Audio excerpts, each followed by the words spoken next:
This episode of See Tolle Run is brought to you by MTech Results.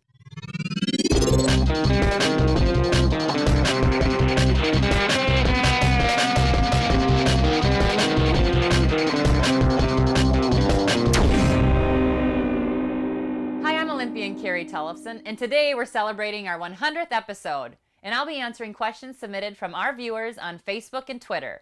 So let's get after it. Wendy wants to know how I stay motivated to run during Minnesota winters. Well, Wendy, Minnesota winters can make you tough, but you have to be smart out there. If the footing is bad, don't be scared to go on the treadmill. I'm actually a big fan of the treadmills, and I really like to go on there because you know you're going to get a good run in. You know you can keep your pace where you want it, and you don't have to risk injury by falling outside. But if it's just cold and the footing is good, there's great gear out there now, so bundle up and have a great run. Tim has a race etiquette question. How much chit-chat is appropriate during a race? Chit-chat, Tim, huh? I don't know. As an elite, we probably don't chit-chat too much during a race. You know, there might be a little bit of teamwork out there, like Ryan and Meb did during the marathon in London when Meb dropped his water bottle and Ryan offered his in the first part of the race. But, you know, for us, when we're out there running, we're pretty focused, we're pretty in the zone, and there may be just a few little words said here and there, but not too much chit-chat up front. But if you're a middle of the packer or the back of the packer, it might be a great guide for you to start your race off in the right zone, able to talk to somebody, and you might meet a really good friend out there as well. But I would have to say the latter part of the race, you really need to kind of zone in and focus, and it should be 1, 2, maybe 3-word sentences, if anything, at the end, and you know, really get after it there.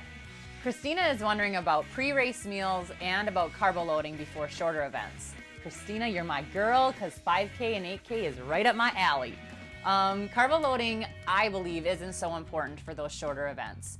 I do like to have pasta and especially a protein the night before, the morning of, before a big 5K, but you know, I don't think necessarily do I have to eat a ton of carbs in order to sustain me during a 5K or an 8K. There is something that I always try to do, and that's usually have, like I said, a protein. So usually I have chicken with my pasta the night before. If it's a morning race, I'll always try to have some peanut butter or something that will stick with me and make me feel full so I don't go to the line hungry.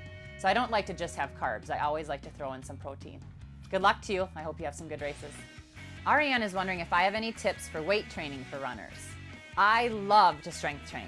It's something that is different than running, and it makes me feel like a well-rounded athlete and not just a runner.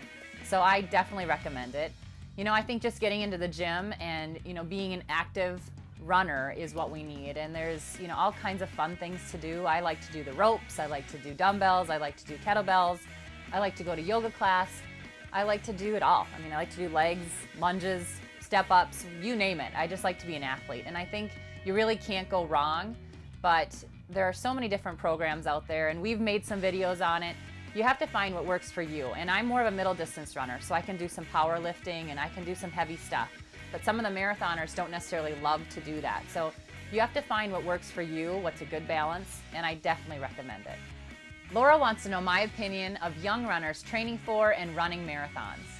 Well, Laura, when I was in college, I was running 3Ks and 5Ks and not thinking so much about the marathon. But there are college-age women and men that want to do marathons. And I think the big thing for you is to understand the distance, understand the training, and to properly recover after you run a marathon. I think that's huge. You know, people think they can go and run 26.2 miles and be back running and racing real soon after, and that's not the case. When you're young, you have to take care of your body, and you have to make sure you recover fully from it. So enjoy that long race, enjoy the long training, but make sure you're disciplined and recover from it. Lori was wondering about my experiences in New York and if I was able to stay and help with the hurricane relief efforts. I actually came home, Lori, right away because I wanted to free up my room. If I wasn't going to be working for New York Roadrunners at the time, and I was staying in a room that was needed by travelers or people just that lived there that needed a room with power, it was better for me to come home. I would have loved to stay, to have helped and clean up and do whatever I could for the city, because I love New York City and I love the whole East Coast, being that I went to school in Philadelphia and they were in trouble as well. But for me, it was more important. After seeing line after line standing in my lobby, waiting for rooms, I felt like I needed to get home. And what I'm doing now to help is I'm going to donate to the redcross.org. And you can do that right at redcross.org, or you can go to nyrr.org and see different organizations as well. that you can donate through the marathon. And I hope to see you all back at the marathon next year. Thanks for joining me for another Mailbag episode. Get after it.